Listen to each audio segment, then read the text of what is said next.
Hey everyone, this is the Leafs Convo podcast for Vanguard Northeast Realty in Scarborough, vanguardne.ca.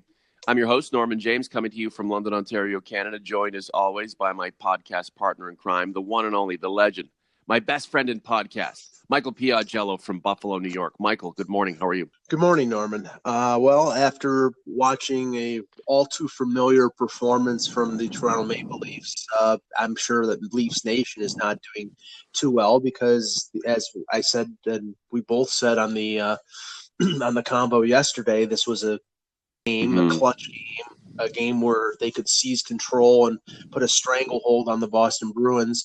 And they came up very, very short and very, very bad.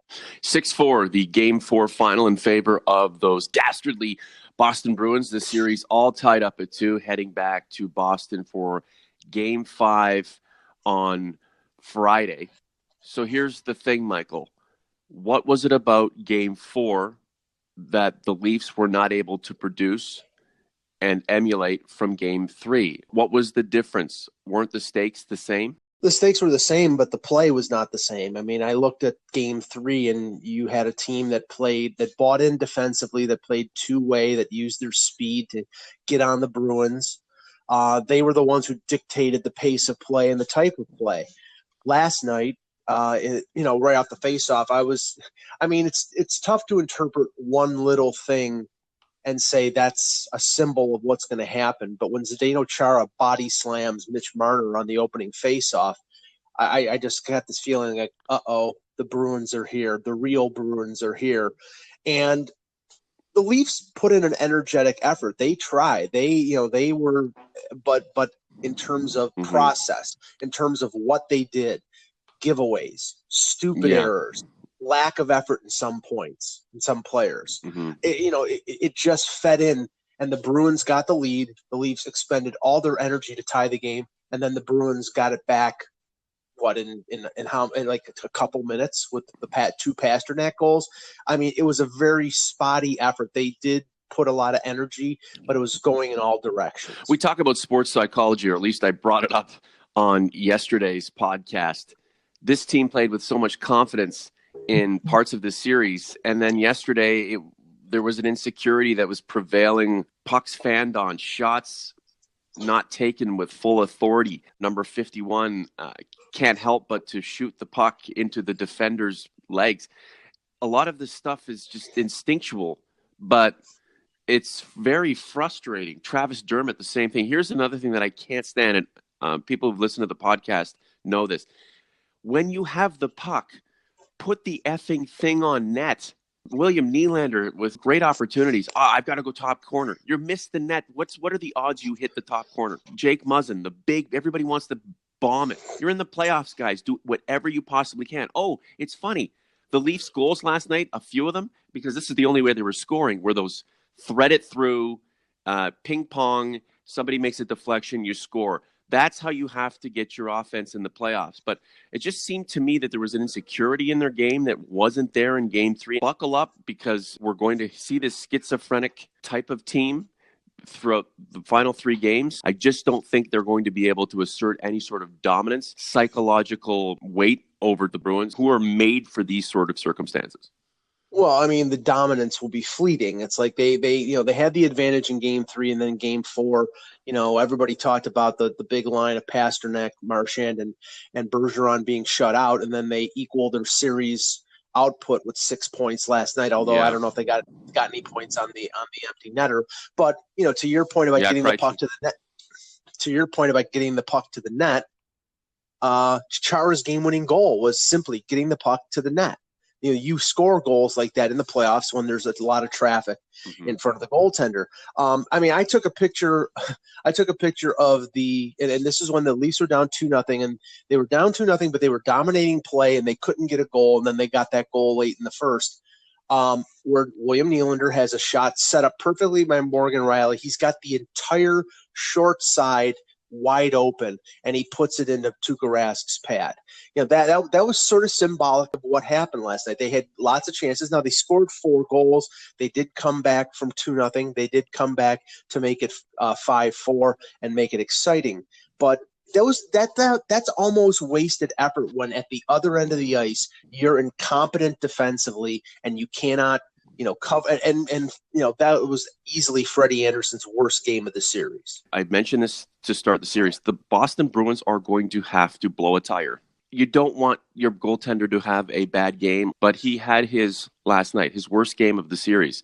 The rest of the team has to pick up the slack. And I'll tell you, even though it was 6-4, Mike, a lot of those Leafs goals were credit to Tuukka Rask not making a big stop. Rask out goaltended Anderson in Game 4. That was the first time in the series that happened. But you can't say that Anderson is at fault for the loss because of the defense in front of him.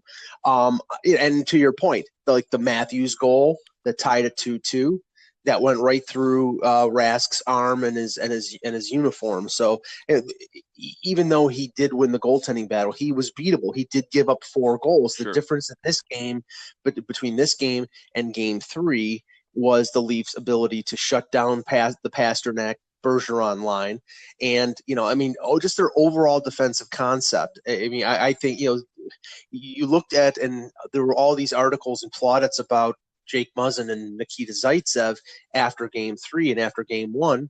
Well, Muzzin was -3 last night, so it's sort of topsy-turvy, and I think that's particularly annoying to fans of both sides. It's like you want consistency of effort. You want if your team is good in Game 1, they should be good in Game 2. I don't know what to attest that to, but you could tell from the comments of Mike Babcock after the game. He said his team played with energy, but his team was undisciplined and made stupid errors. And it's got to be particularly frustrating to the head coaches. There's potentially 2 games left in the series. Mike Babcock reminded everyone what it's going to take to win and beat the Boston Bruins. Will over skill. 42 shots is great, but you've got to make them count. And the Leafs probably could have had 52 shots in Game 4 had they actually hit the net on many of their attempts. Michael, will over skill. Now is the time to find a way to win games. The tentative stuff has to be gone. The confidence, the assertiveness, the aggression, the belief in oneself that you can get the job done and succeed has to kick in right now, especially in Boston. It has to be there. If it's not there, the Leafs will lose this series, and they'll look back on another year where the talent was there. The stats proved or showed that this team was capable of so many things, but psychologically, this team just wasn't ready. Austin Matthews had a great game. 2 goals. He looked pretty good, but is the story going to be Austin Matthews came alive in the playoffs, but the Leafs still lost in 6? They still lost in 7 for a third opportunity in a row. The Leafs dropped a playoff series in the first round of the Boston Bruins, but Austin Matthews was okay. I'm sorry, that's not going to cut it. I look at this through 4 games, and right now the top 2 lines have pretty much negated each other on both sides. True. I mean, Bergeron, Marchand, Pasternak have had a great game in Game 4. We've seen Tavares and Marner and Hyman dominate at times. Now Matthews has gotten off the schneid. Krejci has contributed that line to Brusque. But the turning point is what these teams get out of the bottom 6, out of the third and fourth lines. I think the Leafs actually have won the fourth line battle. The insertion of Innes on that fourth line with Trevor Moore, they played with speed, and when a 5'9" guy is attacking a 6'9" Chara, I mean that has to infuse your team with confidence. The problem is that they're losing the third line battle by leaps and bounds. Charlie Coyle, Backus, against the Nylander, Brown, Marleau line. Yeah, I have all the respect in the world for Patrick Marleau, but he has slipped since the All-Star break. He's barely contributing out there. I mean, he's trying. He's a proud guy and probably a Hall of Famer, but I think he's coming to the end of it. And Nylander, I'm sorry, I can't avoid not criticizing the guy because he gives you so many opportunities to do it. And even the crowd is on him. I think it was in the second period. He comes into the offensive zone, curls at the face-off circle, and gives up the puck. And there was a noticeable boo by the Scotiabank crowd. they need this guy to step up, and he is not stepping up. This is the Leafs Convo podcast for Vanguard Northeast Realty in Scarborough, vanguardne.ca.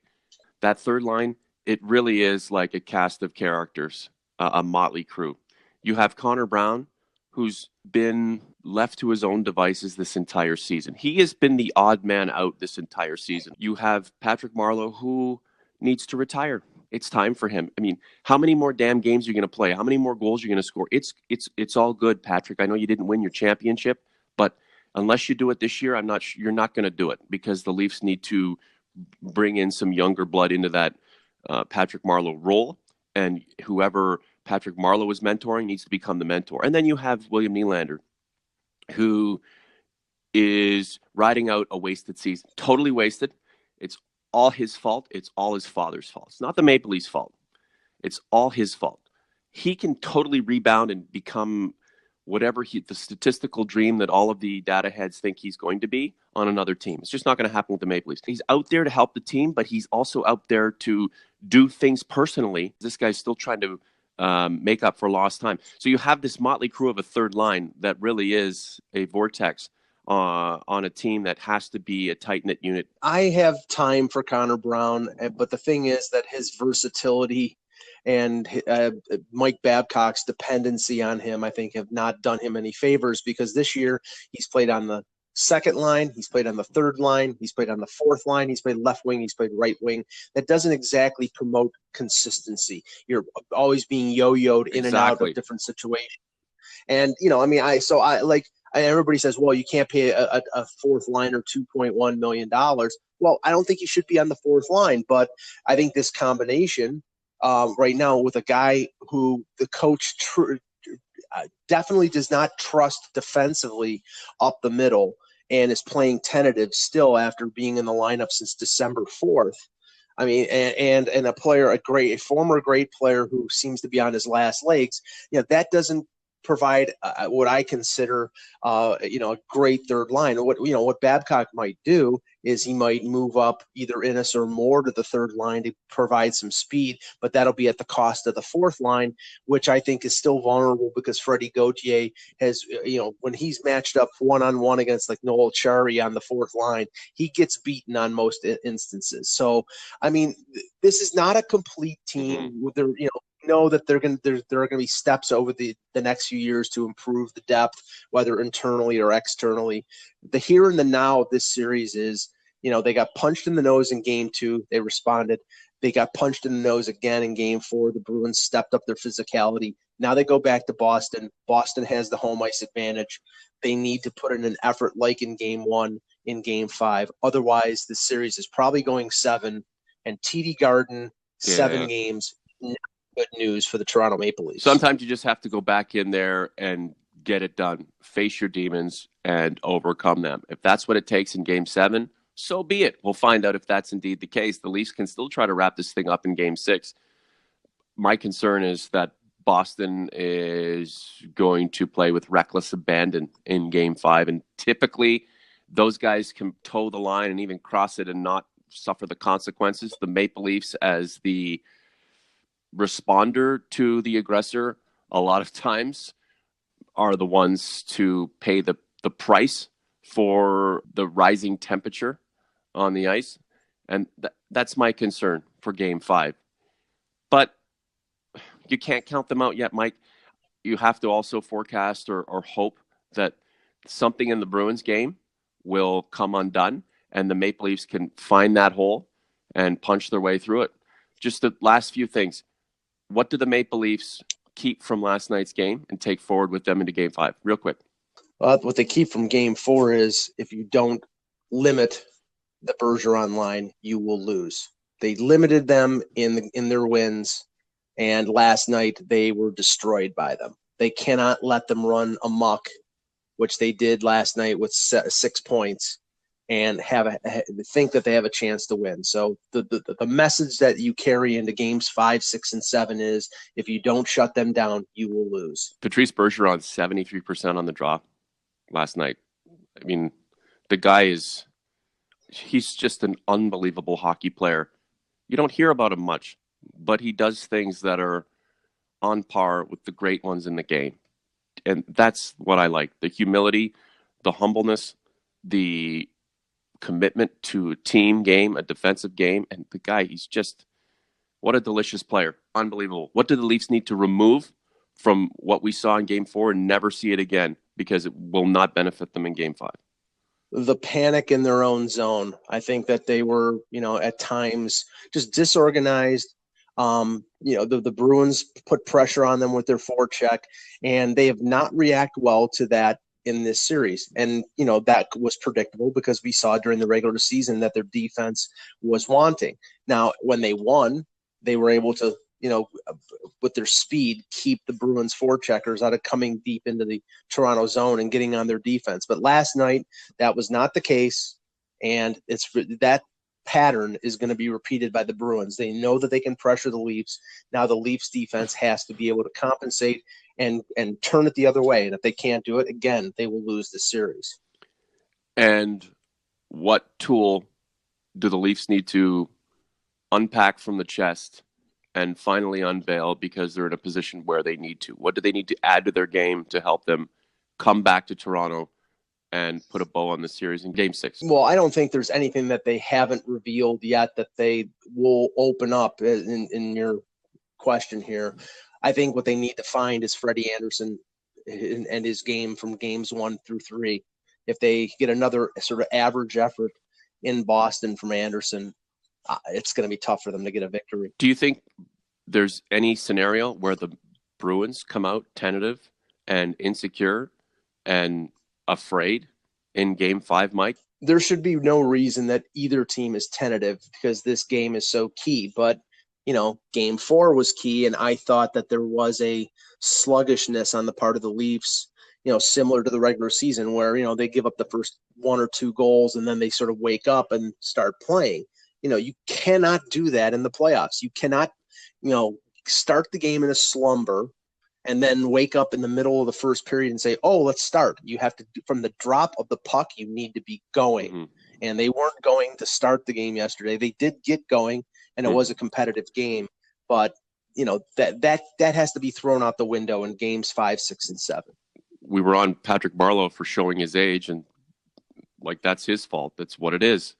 But he was the best on the draw last night, 63%. The Leafs were terrible on the dot last night. And that certainly has to change, because if you can't start with the puck, you're at a disadvantage. And the Maple Leafs seem to be at a disadvantage all night in Game 4. And even those 2 late goals coming back to make it interesting, is that not just so familiar and indicative of what the regular season was about?